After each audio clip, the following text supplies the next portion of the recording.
किसी का एक्सीडेंट हो जाता है, they need their family around, उस केस में इमिग्रेशन कितनी स्ट्रिक्ट है?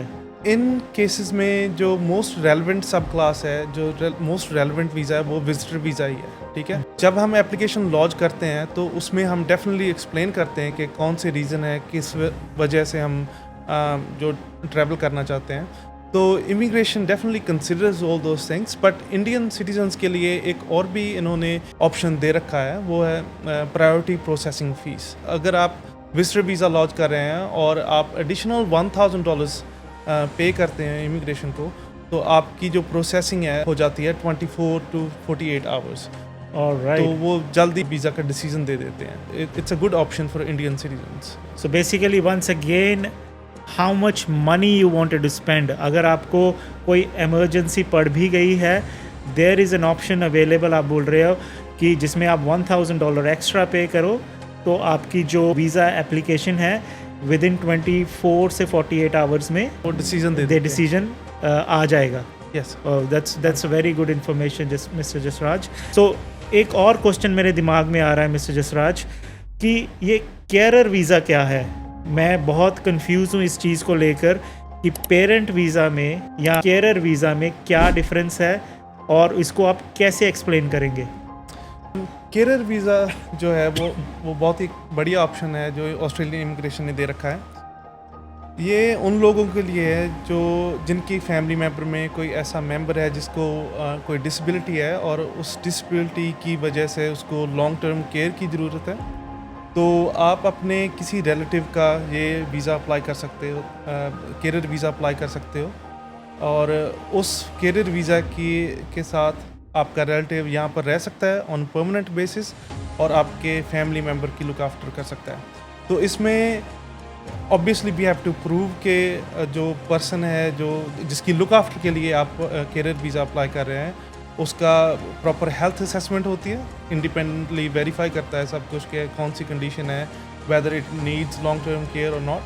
तो उसकी प्रॉपर हेल्थ असेसमेंट होती है और and we need many other documents कि वो केयर हम यहाँ पर क्यों नहीं ले सकते, क्यों हमें अपने किसी रिलेटिव पर रिलाई करने की ज़रूरत है। बढ़िया ऑप्शन है, लेकिन it requires lot of evidence, lot of documentation. अगर आप वो रिक्वायरमेंट्स मीट करते हो तो ऑब्वियसली आप अपने किसी रिलेटिव को यहाँ पर ये परमानेंट वीज़ा का ऑप्शन दे सकते हैं और इसमें आपको मेडिकेयर भी मिल जाता है। सो बेसिकली अगर प्रॉब्लम जेन्युइन है, अगर आप प्रूव कर सकते हो कि yes you have some sort of disability या फिर ऑटिज़म, तो इसके चांसेस बहुत रहते हैं, गवर्नमेंट सपोर्ट करती है एंड जो भी पर्सन यहाँ पर आएगा they get the equal rights.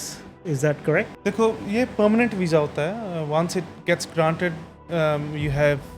You are permanent resident and you get all the rights and everything. लेकिन जब आप अप्लाई करते हो ब्रिजिंग, जैसे वीज़ा एप्लीकेशन लॉन्च करते हो, तो आपको ब्रिजिंग वीज़ा मिलता है और उस ब्रिजिंग वीज़ा पर कौन सी कंडीशंस इमिग्रेशन इम्पोज करता है, that's up to immigration. For some bridging visas they impose no work condition and for some they don't. लेकिन इसके रिगार्डिंग कोई ऐसा रूल नहीं है कि वो सर्टेन कंडीशंस इम्पोज करेंगे या नहीं करेंगे। लेकिन हाँ, आपको मेडिकेयर कार्ड वगैरह मिल जाता है एंड और during the processing of this visa application, अगर आपने ऑन शोर एप्लीकेशन लॉन्च किया है तो ऑस्ट्रेलिया में आप रह सकते हो during the processing of this visa application.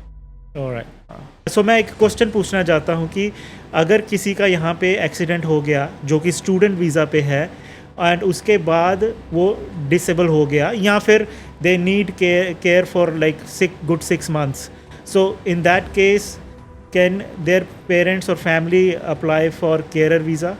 नहीं, देखो, ये जो वीज़ा है, केयरर वीज़ा है, ये परमानेंट ऑस्ट्रेलियन परमानेंट रेजिडेंट्स के लिए या ऑस्ट्रेलियन सिटीजन्स के लिए जिनकी फैमिली में कोई ऐसा व्यक्ति है जिसको लॉन्ग टर्म केयर की ज़रूरत है। अगर हम बात करें कि कोई स्टूडेंट ड्यू टू कोई सम एक्सीडेंट या कोई ऐसी प्रॉब्लम आती है कि उसको लॉन्ग टर्म केयर की ज़रूरत होती है, तो वो नहीं अपने पेरेंट्स या अपने रिलेटिव्स का ये केयरर वीज़ा नहीं अप्लाई कर सकता है। It is only for Australian permanent residents या ऑस्ट्रेलियन सिटीजन्स जो जिनके फैमिली में कोई ऐसा मेंबर है जिसको लॉन्ग टर्म केयर की ज़रूरत है।